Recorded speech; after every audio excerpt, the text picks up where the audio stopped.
Hi YouTube, it's Catherine Michelle. I know it's been a little bit since I've done a video, but life has been crazy busy. Just to give you an update, I did talk to Detective Gummert last week. He was supposed to get back to me either Wednesday or Thursday, but I have not heard from him yet. I'm going to assume it's probably because of the time of year. I'm sure they're really busy. But today what we're going to talk about is some of the disinformation that has been put out there, and particularly by one person. Her name is Judy Prochnow. And the reason why I'm singling out Judy today is because she wrote, and I will be putting these up there as well so you can see for herself. She put out a challenge to anybody. I did a video on the knife positions, and she didn't like that at all. And so she writes a while ago, she goes, "I will give anyone who can copy paste anywhere in the police reports the location of the knife $200 via PayPal. There is no mention of the location of the knife in any of the police reports, even any mention that could be mistaken. So when it's Kathy tells you the police reports were wrong, she's covering her butt for misleading, ill-informed claims where the knife is located. $200. Kathy will delete/block this post as she does every post that proves her facts are wrong, in some cases outright lies." Now, she seems to be having an issue lately with being upset because other people have called her a liar, and she does this all the time. I mean, I block her because she's a complete nuisance. But the reason why I'm bringing this up is because I then followed this up, her little challenge, with a video that shows all of the drawings where the knife was located. It was located in 3 separate positions. One drawing had it by the ankle, one drawing had it by like the hip, and one closer to under the arm or up higher, closer to the head. But anyway, that was all put out there. And I want you guys to know I'm still waiting for the $200. I give her the police drawings, and yeah, she never said anything after that, and I didn't get the $200. I don't do PayPal, Judy, and since you have done such a great job with so much of your other research, I'm sure you know how to find me. And yeah, $200 would come in handy right about now, so that would be really awesome. And the other thing that I want to bring to everyone's attention is she has also stated, now Judy Prochnow is the neighbor. Her and her husband, well, it was actually her husband who found the bodies first and then told her about it, and then they did make the 911 call.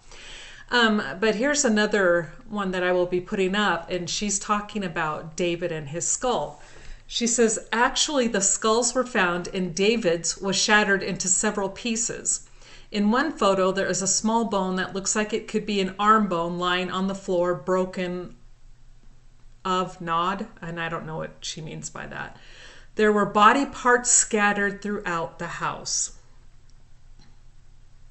No, Judy. You keep saying this information, and funny, this is not in any of the reports.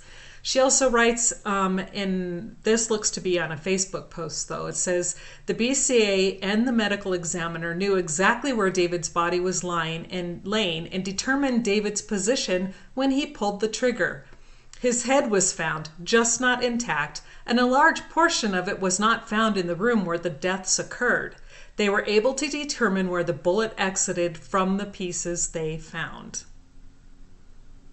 Again, not true. Then she makes another comment. Since no one moved the bullet, it was very easy to find it when it came to rest. The idea of someone replacing one spent bullet for another is pretty ridiculous. I don't know what she's talking about there.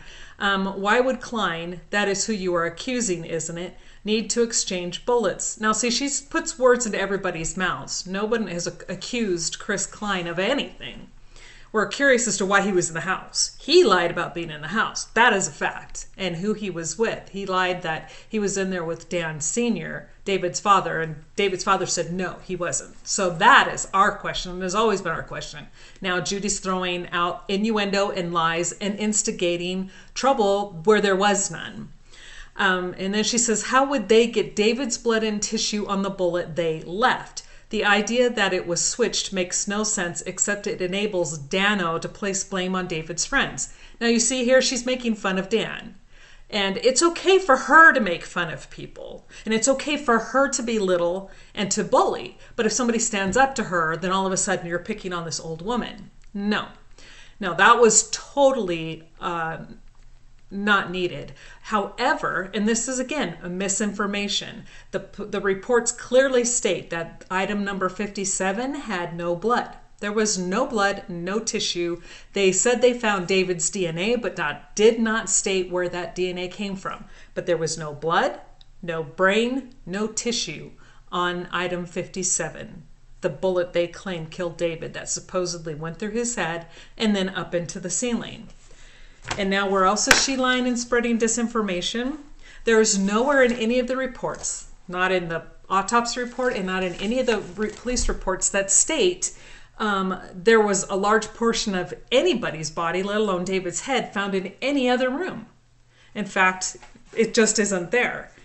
And then she says that here, the BCA and the medical examiner knew exactly where David's body was laying and determined David's position when he pulled the trigger. I will be putting that up there. You will see her words. Here is the autopsy report. The autopsy report states, gunshot wound of the head, entrance indeterminate, pathway and trajectory indeterminate, exit left parietal bone with external beveling and radiating linear fractures and scalp. Recovery, none. Are you getting this, Judy? They did not know. They did not determine, and they cannot determine how David was shot, where his body was lying. It is not determined. They could not figure out the trajectory of the bullet, which means they didn't know where he was lying. It's this type of information and this type of stuff that gets out there by people who claim to be in the know, by people who jump on us and say we don't know what we're doing when we are the ones who've been investigating this and tearing this case apart to figure out really what happened.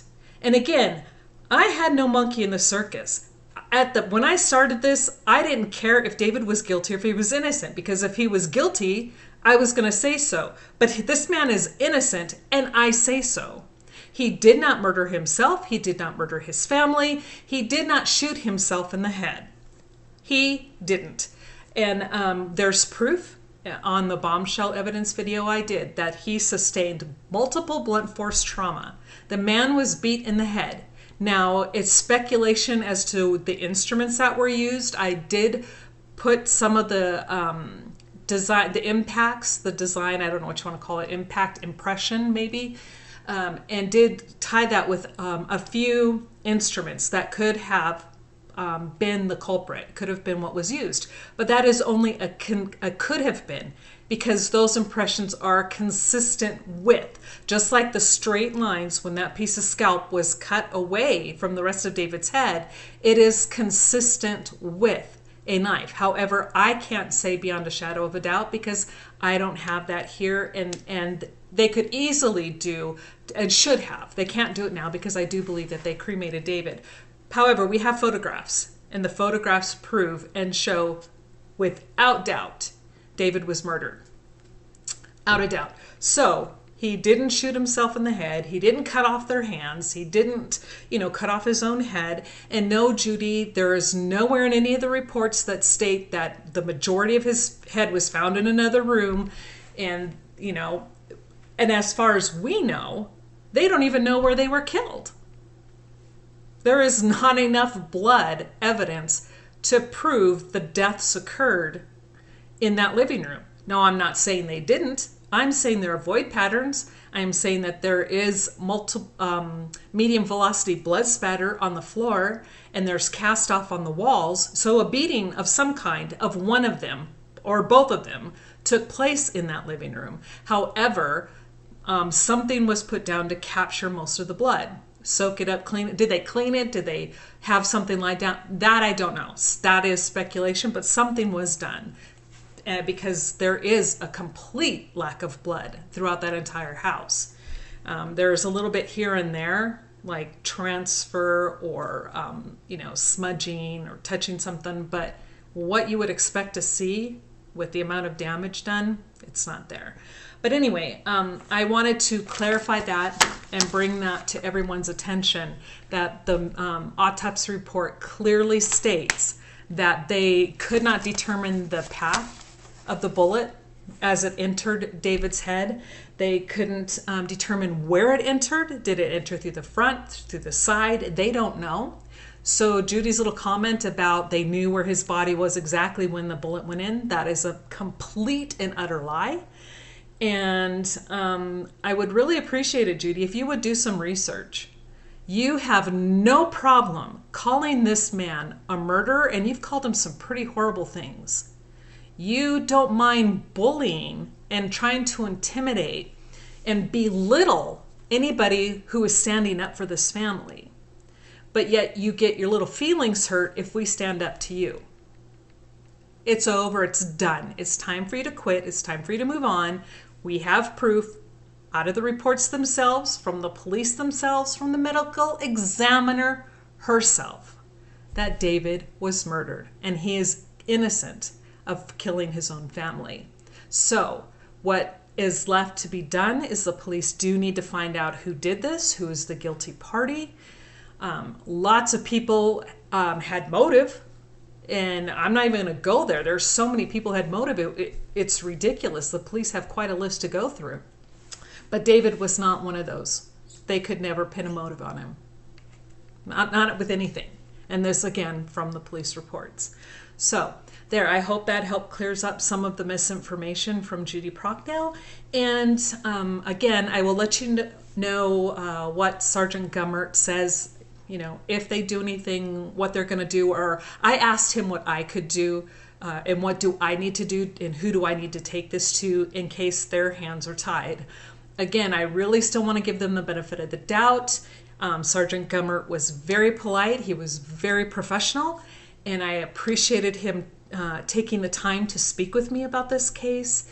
And I'm not giving up hope yet. We know beyond a shadow of a doubt, David is innocent.